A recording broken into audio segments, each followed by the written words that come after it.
এক ভাই আমাকে গালি দিল যে তোরা হইলে বাপ মায়ের সবচেয়ে খারাপ সন্তান। বাংলাদেশের সকল পুলিশ হইলে কুলাঙ্গার, এদের জন্মের ঠিক নেই। আমার কথা হইলো যে ভাই, বাংলাদেশে 2,20,000 পুলিশ।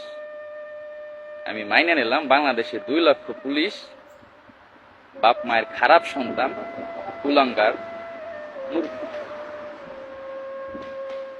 আমি এক মধ্যবিত্ত ফ্যামিলির ছেলে, আমার নুন অন্তে পান্তা ফুরায়। আমার 14 গোষ্ঠীতে গভর্নমেন্ট জব কেউ করে না। আমি কোনো কোঠার পুলিশ না, আমি সাধারণ কোঠায় ভর্তি হয়েছি। আমার এই চাকরিটা হবে আমি কখনো আশাও করিনি। আল্লাহ আমার রিজিক লেখছিল পুলিশের চাকরি, আজ আমি চাকরি করি, আজ আমি কুলাঙ্গার। আমি একজন স্টুডেন্ট ছিলাম, আমি এইচএসসি পাস করে এখানে আসছি। যাই হোক, জনগণ আমাদের গালাগালি দেবে, এটা আমরা শুনি বা আরো শুনতে হবে, তা নিয়ে আমার কোনো আফসোস নেই। কিন্তু আমার যেটা বলার সেইটা হইলো, সবাই বলতে আছে যে এই পুলিশ সদস্যদের সব বাদ দিয়ে দেন, আমরা মেধাবীরা এখানে আসবো, আমরা দেশটাকে গর্ব। ভাই, আমাদের ভিতরে হাজার হাজার বিসিএস ক্যাডার আছে। আমার লেখাপড়া এখন চলমান। এই যে দেখেন, এখন বাজে রাত 3টা, আমি রাস্তার ভিতরে একা, কেউ নাই, আমি একা আছি। কার জন্য আছি? আমার মা বাবার জন্য? অবশ্যই না, দেশের মানুষের জন্য। সবাই ঘুমাচ্ছে আর আমি সারা রাত এই রাস্তা দাঁড়ায় দাঁড়ায় ডিউটি করব। সকালে ঘুম থেকে তারা উঠবে ফ্রেশ মাইন্ডে, যখন আমারে দেখবে, মানে সরাসরি না পারলে মনে মনে একটা গালি দেবে যে শালা কুলঙ্গারের বাচ্চার মুখটা দেখলাম, আমার দিনটাই খারাপ হয়। তাতেও আমার কোনো আফসোস নেই। কিন্তু কথা হইলো যে মেধাবী স্টুডেন্টরা যে আসবে, বাংলাদেশে তো আবার সরকার গঠন হবে।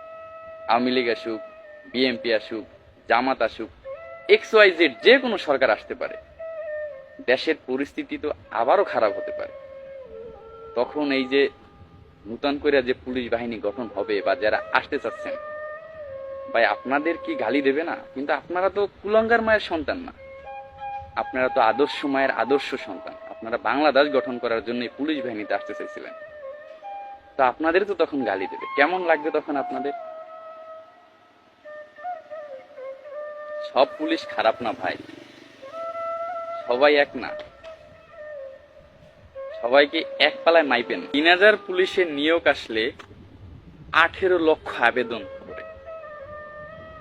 এই 18 লক্ষ ফ্যামিলির যে ছেলে মেয়ে, এরা তো খারাপ সন্তান না, এরা মা বাবার আদর্শ সন্তান। সামনে পুলিশের বড় নিয়োগ আসতেছে, পুলিশের অনেক ভ্যাকেন্সি। এখানে কি ভ্যাকেন্সি খালি থাকবে? অবশ্যই খালি থাকবে না।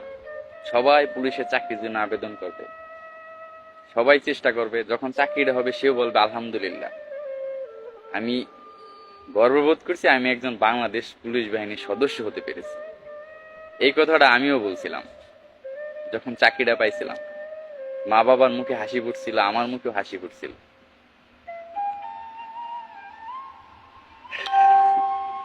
আসলে এগুলা নিয়ে কষ্ট পাবার কিছুই নাই। আমরা জনগণের গোলাম, স্বীকার করি। জনগণের সেবা করা আমাদের দায়িত্ব। হয়তোবা জনগণের আমরা ঠিক মতো সেবা দিতে পারতেছি না, এর জন্য হয়তোবা আমাদের এত গালাগালি করে। কিন্তু আমি একটা কথা বলবো সবাই, সেইটা হলো ভাই, আমি খারাপ হতে পারি, আমার মা খারাপ না, আমার বাবা খারাপ না। প্লিজ মা বাবা নিয়ে কখনো গালি দিয়েন না। অনেকে আবার বলবেন যে শালা তুই পোশাক পরে ভিডিও করতেছ কেন? ভাই, আমি সিভিল পোশাক পরার সময় পাই না ভাই, সারাক্ষণ এই ডিউটি লাগে থাকে। আমার যখন চাকরি হয়েছিল তখন আমি 2টা শার্ট কিনছিলাম, ওই শার্ট 2টা আমি এখনো পরি, পুরান হয় নাই। আমার চাকরির বয়স 2 বছর, আমি হিসাব করলে 2 বছরে 40 দিন ছুটি পেয়েছি।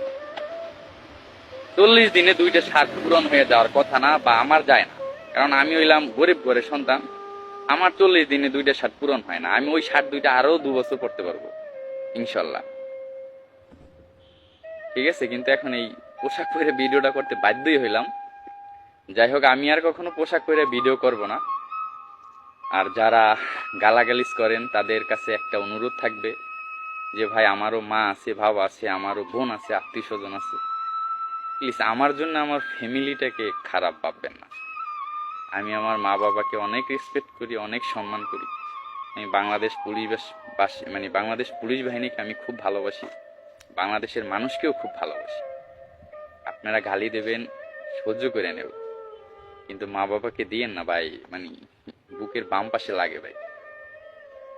ঠিক আছে, আমাদের কষ্টটা যদি বুঝতে হয়, আমাদের রুলস যদি বুঝতে হয়, অবশ্যই আপনার এই চাকরিটা করতে হবে, নাইলে আপনি আমাদের ব্যথা বুঝবেন না। আপনার সারাদিন বক বক করে আপনাদের বুঝাইতে পারবো না যে আমরা পরিস্থিতির শিকার নাকি অন্য কিছু, এগুলো সারাক্ষণ বললেও বুঝাইতে পারবো না। যাই হোক, আবেগে অনেক কথা বলে ফেলাইলাম, আপনারা আবার কষ্ট নেবেন না। সবার প্রতি ভালোবাসা এবং শুভকামনা রইল। আল্লাহ হাফেজ।